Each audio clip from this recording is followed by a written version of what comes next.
চশমা museum, a house of world class, জলট্যাক মোড়, বহরমপুর মডার্ন হোটেলের সামনে। মুখ্যমন্ত্রী জেলা সফরে থাকাকালীন মুর্শিদাবাদ জেলার সার্বিক উন্নয়নের জন্য একাধিক দাবি রাখলেন কংগ্রেসের নেতা অধীর রঞ্জন চৌধুরী।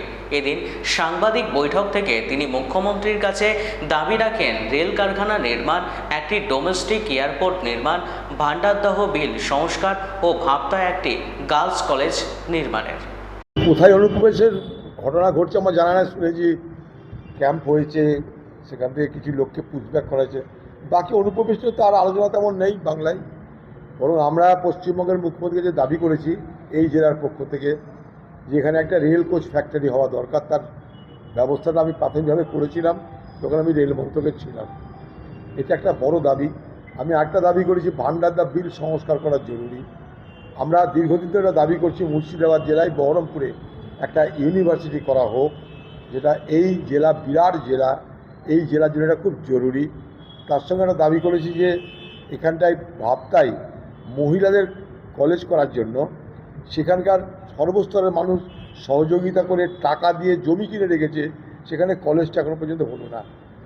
সেখানটায় একটা পরিবারের একটা মহিলা, সে তার সমস্ত গয়না বিক্রি করে জমি কিনেছিল এই গার্লস কলেজটা করার জন্য ভাবতাতে। কয়েক বছর হয়ে গেল সেখানকার মানুষের দাবিটা পূরণ করা হচ্ছে না। তো বাংলার মুখ্যমন্ত্রী যখন আসছেন মুর্শিদাবাদ জেলায়, তখন এই দু চারটে কথা আমরা দাবি হিসাবে রাখছি। অনেক দাবি আছে তার কাছে, কিন্তু আপাতত এই দু চারটে দাবি আমি করলাম, কালকেও বলেছি।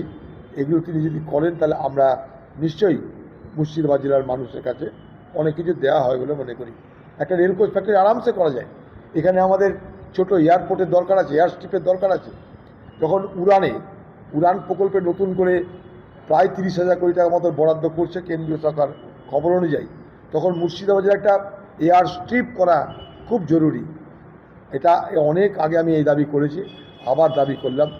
নতুন সরকারের, ডবল ইঞ্জিন সরকারের কাছে তাই আমাদের অনেক প্রত্যাশা আছে। একটা রেল কোচ ফ্যাক্টরি আরামসে করা যায়। রেল এবং সেল এই দুটো সরকারি সংস্থাকে একসঙ্গে উদ্যোগ নিলে, যেখানে পশ্চিমবঙ্গে ক্ষমতায় বিজেপি, তারা জমি দিতে পারবে এবং নির্ঝঞ্ঝাটে এখানে কিন্তু রেল কোচ ফ্যাক্টরি একটা করা যেতে পারে। যদি না ডাকে মুর্শিদাবাদ জেলায়, নিশ্চয়ই এটা প্রশ্ন উঠবে।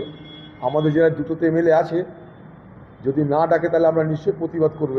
এটা আমার জানা নাই কেন ডেকেছে না ডাকেনি বা ডাকবে কি না, এটা কিন্তু ঠিক না। যদি না ডাকে তাহলে এটা তো পক্ষপাতিত্ব হচ্ছে এবং এটা একটা বঞ্চনা হচ্ছে বলে নিশ্চয়ই আমরা প্রতিবাদ করবই করব। এর আগের সরকার কোনোদিন আমাদের ডাকতো না। টিএমসি জমানায় আমি এমপি থাকা অবস্থাতে কোনোদিন ডাকেনি। আমি এমপি থাকা অবস্থায় কোনোদিন এখানটায় দিশা কমিটির মিটিং হয়নি, সেগুলো বারবার করে বলেছি আমরা। তো এই সরকারের অন্যান্য জেলায় তো গিয়ে তাতে সবাইকে ডাকছে, আমাদের জেলার ক্ষেত্রে ব্যতিক্রম কেন, এটা তো প্রশ্ন থাকবেই এখানকার মুখ্যমন্ত্রীর কাছে। সব জেলার সঙ্গে মুর্শিদাবাদ জেলাকে আলাদা করার কারণ কি? আমাদের জেলা কী অন্যায় করলো যেখানে এমএলএদের ডাকা হবে না? এটা আমার কাছে নিশ্চয়ই অনেক বড় প্রশ্ন, এটা উচিত প্রশ্ন বলে মনে করি। পশ্চিমবঙ্গের স্বাস্থ্য অবস্থা বেহাল, ইয়ার বলার কি আছে? পশ্চিমবঙ্গের মানুষ যাদের কাছে কিছু পয়সা আছে, চিকিৎসার জন্য হয় সরকারি হাসপাতাল বাদ দিয়ে বেসরকারি হাসপাতালে যায় কিংবা অন্য রাজ্যে চলে যায়। এই বহরমপুর শহরের দীর্ঘদিন আমাদের একটা দাবি আছে, এই শহরের যে নিজস্ব হাসপাতাল ছিল, এই শহরের হাসপাতাল, টাউন হাসপাতাল, এটা আরামসে করা যেতে পারে। তার রেস্টোরেশন করা হোক, রিনোভেশন করা হোক। এই যে আমাদের কল্পনা হাউসের পাশে যে আমাদের এখানকার যে পুরনো হাসপাতাল ছিল আমাদের, সেটা বন্ধ হয়ে গেছে। সমস্ত পরিকাঠামো আছে, হাসপাতালে চালু করা হচ্ছে না।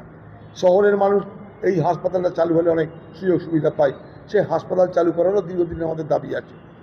পশ্চিমবঙ্গের স্বাস্থ্য ব্যবস্থা তো বেহাল হয়েই আছে, আর নতুন করে কি বলবো এটা নিয়ে? স্বাস্থ্য অবস্থা এমনই বেহাল যে সেখানে আরজিকরের মতন কাণ্ড ঘটে। এই হচ্ছে পশ্চিমবঙ্গের স্বাস্থ্য। তো আমরা সবাই খুশি হবো, এটা আমাদের দীর্ঘদিনের দাবি, এই শহরের মানুষের দীর্ঘদিনের দাবি। এই দাবি আমরাও করেছি, এই দাবি বামের আমলেও করেছি আমরা, এই দাবি তৃণমূলের আমলেও করেছি, এই দাবি আজও করছি। তা আমাদের যদি কেউ ঘোষণা করে, চালু করে, তাহলে নিশ্চয়ই দেখতে যাব আমরা। এখন কথা হচ্ছে মুখে কি বলছে, কাজে কি করছে, সেটাও দেখতে হবে।